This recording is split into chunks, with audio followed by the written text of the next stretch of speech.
वसुदेवं सुतं देवं कंस चाणूरमर्दनम देवकी परमानंदम कृष्णम वंदे जगतगुरु। सादर प्रणाम मित्रों।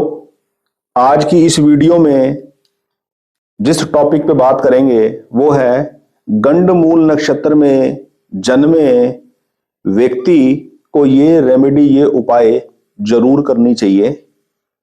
और ये रेमेडी, ये उपाय एक जर्नल भी करनी बनती ही है हर एक इंसान को अपने जीवन में। जनरली ये माना जाता है, ये बड़ा भय दिमाग में छाया रहता है कि गंडमूल नक्षत्र में जिस जातक का जन्म होता है उसके जीवन के अंदर अनेक बाधाएं होती है। वो जातक अपने माता पिता के लिए और अपने स्वयं के स्टेबिलिटी के एंगल से देखा जाए, करियर के एंगल से देखा जाए, रिलेशनशिप के एंगल से देखा जाए, जीवन के अंदर कहीं ना कहीं बहुत विकट परिस्थिति का सामना करता है गंडमूल नक्षत्र में पैदा हुआ जातक। लेकिन इस वीडियो के माध्यम से मैं आपको ये गाइड करना चाहता हूं, ये सजेशन देना चाहता हूं, इस प्रकार के भय से बिल्कुल भी भयभीत न हो। इसको पूरे फैक्ट के साथ समझें कि गंडमूल नक्षत्र क्या होता है और इसकी क्या सिंपल सरल सी एक रेमेडी है जिसको कर कर आप निश्चिंत हो जाइए। चलिए वीडियो की शुरुआत करते हैं। 27 नक्षत्रों में ये 6 नक्षत्र अश्विनी, मघा, मूल, ये तीनों नक्षत्र जो होते हैं वो केतु के होते हैं। और आश्लेषा, ज्येष्ठा, रेवती, ये 3 नक्षत्र बुध के। 3 नक्षत्र केतु के, 3 नक्षत्र बुध के, इनको गंडमूल नक्षत्र कहा जाता है। एक तो होता है हर ग्रह के 3-3 नक्षत्र होते हैं, और एक होता है नक्षत्र का स्वामी और एक होता है नक्षत्र का देवता। इस संसार में पृथ्वी प्लेनेट के ऊपर हर एक वस्तु का एक अधिष्ठात्री देवता है। जैसे हर पेड़ का, हर कुएं का, हर झील का एक अधिष्ठात्री देवता होते हैं, इसी प्रकार हर नक्षत्र के एक अधिष्ठात्री देवता है। तो अश्विनी, मघा, मूल के जो स्वामी है वो तो है केतु, ये केतु के नक्षत्र है। अश्विनी के जो देवता है वो है अश्विनी कुमार, इनको देवताओं के चिकित्सक कहा जाता है। अश्विनी कुमार अश्विनी के देवता हैं। और मघा नक्षत्र के देवता हैं पितर। मूल नक्षत्र के देवता हैं निश्रुति। और तीसरा कॉलम है गण का। अश्विनी नक्षत्र में जन्मे व्यक्ति के जो गण होंगे, गण का मतलब उसका जो नेचर होगा, basic instinct of nature, a sense of nature, वो होगी देव प्रधान। देवगण का व्यक्ति कहलाएगा अश्विनी नक्षत्र में पैदा हुआ। मघा नक्षत्र में पैदा हुआ जातक राक्षस गण का होगा। मूल नक्षत्र में पैदा हुआ जातक होगा राक्षस गण का। और इसमें एक बात खास ध्यान रखें, अश्विनी नक्षत्र पड़ता है मेष राशि में, यानी कि जो जातक अपनी राशि मेष मानकर अपनी फलित देखते हैं वो इस वीडियो को बड़े ध्यान से देखें, बहुत जरूर देखें। अश्विनी नक्षत्र पड़ता है मेष राशि में, मघा नक्षत्र पड़ता है सिंह राशि में, और मूल नक्षत्र पड़ता है धनु राशि में। तो ये विशेषता इन राशियों के जो जातक हैं उनको ये वीडियो जरूर देखनी चाहिए। इसी प्रकार बुध के 3 नक्षत्र जो मैंने आपको बताया, अश्लेषा, ज्येष्ठा, रेवती। अश्लेषा पड़ता है कर्क राशि में, ज्येष्ठा पड़ता है वृश्चिक राशि में, और रेवती पड़ता है मीन राशि में। इन तीनों के बारे में मैंने आपको इसके स्वामी, देवता और गण के बारे में बताया। अब बात करते हैं अश्लेषा के बारे में। अश्लेषा के देवता है सर्पदेव, और ये भी राक्षस गण में आता है। राक्षस गण है इस नक्षत्र का जो नेचर है। इस नक्षत्र में जन्मे जातक का जो नेचर होगा, उसका जो गण है उसको कहलाएगा राक्षस गण। यानी कि राक्षस गण क्या है, देवगण क्या है, मनुष्य गण क्या है, इस चीज के बारे में पता चलता है आदमी की हॉरोस्कोप को देखने के बाद। उसके डिसीजन लेने की टेंडेंसी ऑफ माइंड, वो किसी विषय के ऊपर जीवन में किस प्रकार से कितना महत्व देता है, कितना तूल देता है किसी चीज को, इसकी क्लैरिटी तब होती है। ज्येष्ठा नक्षत्र के जो देवता है वो है इंद्र, और ये भी राक्षस गण है। इसका जो नेचर है इस प्लेनेट का, इस नक्षत्र का, इस नक्षत्र में जन्मा जातक जो है वो राक्षस गण का कहलाएगा। और आखिरी नक्षत्र की मैं बात करता हूं, रेवती।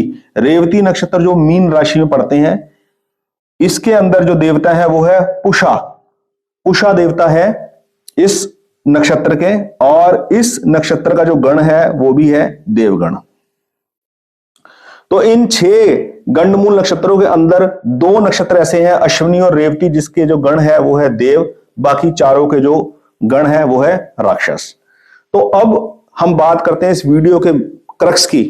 इस वीडियो का जो माध्यम से मैं आपको बताना चाहता हूं वो ये है कि गंडमूल नक्षत्र में जिस जातक का जन्म होता है उसको ग्रह शांति के लिए बहुत विशेष कुछ कार्य करवाए जाते हैं, दान पुण्य कराया जाता है, और इस प्रकार का भय जीवन में बना रहता है कि मेरे जीवन में इस प्रकार की अड़चन है, विवाह से रिलेटेड, विवाह होने के बाद किसी भी प्रकार की कोई विशेष समस्या अगर जीवन में है तो आदमी उसको गंडमूल नक्षत्र से जोड़ के बैठ जाता है।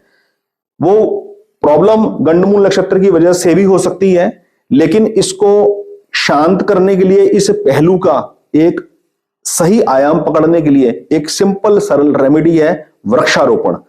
इन 6 नक्षत्रों के लिए कुछ विशेष पेड़ है, उन पेड़ों का वृक्षारोपण इसी नक्षत्र की पीरियड में यदि कर दिया जाए तो जातक के गंडमूल की शांति मानी जाती है।